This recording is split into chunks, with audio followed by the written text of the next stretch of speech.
Groundwater is the water that is stored underground in aquifers, which is the sort of porous space within the soil system through which water percolates and holds. So if we look at the world's total water resources, only about 3% of total water resources are fresh water. The rest is saline water, mostly in oceans. Of that 3%, which is fresh water, only 1% is surface water. 30% is groundwater, and the rest is basically stored and frozen in ice caps, glaciers, and other things like that.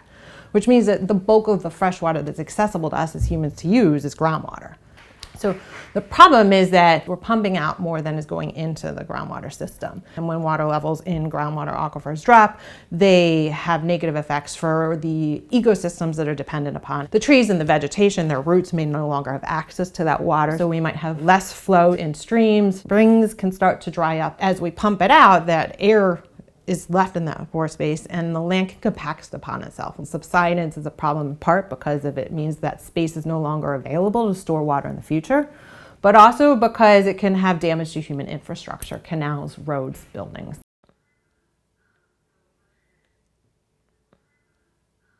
So governance is a way in which we deal with this. It's about all of the structures, institutions, processes, and norms that we have put together as humans to control the ways in which we manage our resources.